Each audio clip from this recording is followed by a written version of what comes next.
Philip Jennings, General Secretary of UNI International. Welcome to G20.ca. How are you today, Philip? I'm fine, thank you. And it's good to see the UFCW putting the people's voice on the map in Toronto.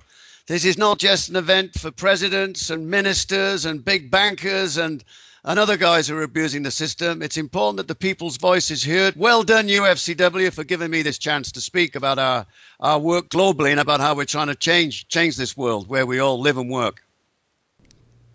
It's great to have you here.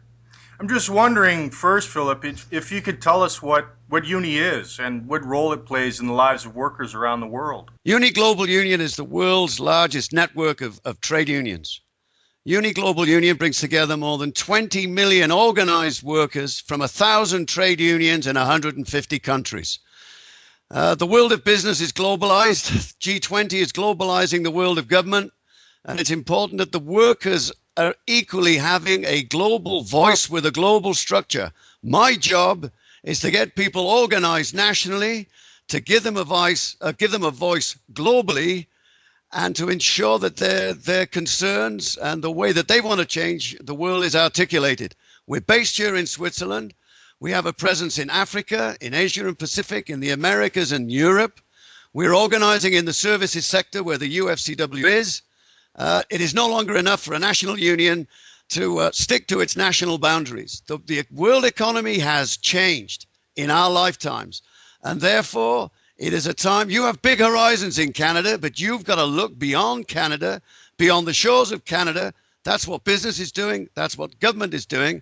And my job is to make sure that workers' voice is heard in the global marketplace, in global opinion, and in global institutions, to try and get our message across. That's why what you're doing in Toronto is so important, because the politicians will be saying, there ain't much heat coming from the street. Maybe the people are buying what we're about to agree here. We are not. My job is everywhere where human and trade union rights are threatened, I have to defend them and to protect them. Wherever there's a global company, that company has to respect trade union rights, workers' rights, and make sure that people have got a decent job. That's why I'm in business, and that's why the UFCW is a member of ours that we have to deal with more and more. Now, UNI has a proven track record of winning against these large multinationals. I think of the successful H&M campaign. I know that UNI played a key role along with UFCW in helping those workers to organize. I'm just wondering, trade unionists here in Canada, how do we fit into that global strategy? What can we do here on the ground in order to help UNI be successful in organizing these huge multinational corporations? Get engaged, participate, talk about the work that we're doing. Use it as an extension of your work and of your voice. That if there's a branch of H&M in Canada, if it's not organized, why not? I've got a global agreement that says they should. If you have a branch of IKEA in Canada, why aren't they organized? Because we've organized them in many other countries. If you have a branch of Carrefour in the French-speaking provinces, why aren't they organized if they're not organized by you?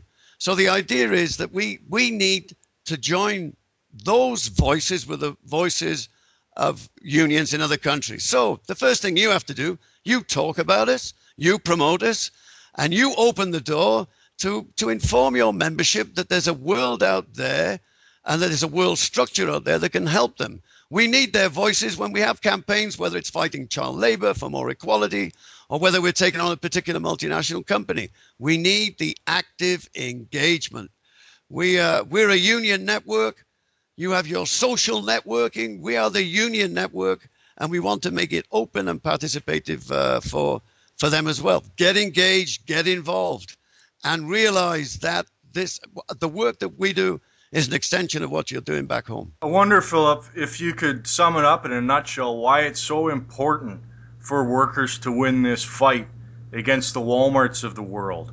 If we don't win, where are we going to be as workers 20, 30, 40, 10 years down the road? Where does that lead us?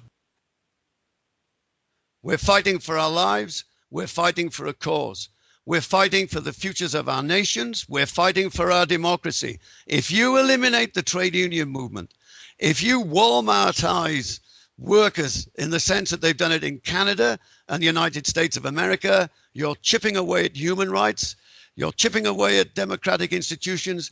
You're chipping away at what it means to be an accountable business. We will all be poorer as a result. Inequality becomes worse. Decent work goes out of the window. And we will have a rollback of all those things that we have achieved, from protecting children at work, from protecting pensions when people retire. We will have a rollback of terms and conditions of employment, which will take us generations to recover. So we're in a fight for our organizations. We're in a fight for the future of our own countries. Do we want societies which are open, fair, transparent? Do we want businesses which are accountable? Do we want businesses which are allowed to make their own rules irrespective of our democratic institutions? We have just witnessed the biggest economic crash since the 1930s. And why? Because politicians and others swallowed the argument that the market knows best, that you don't overregulate business, that business doesn't need supervision and regulation or any kind of surveillance, that business, after all, to be competitive, doesn't need to pay taxes. Where are we as a result? 210 million people unemployed, half of the world's workforce without a proper contract, 90% of working people without any form of a pension, without any form of a proper contract. So therefore, that's not the world for our children. It's not the world for future generations. We're in a fight for social justice. We're in a fight for decent work.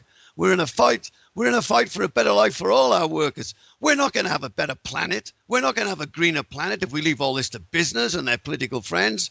This is a fight for the future.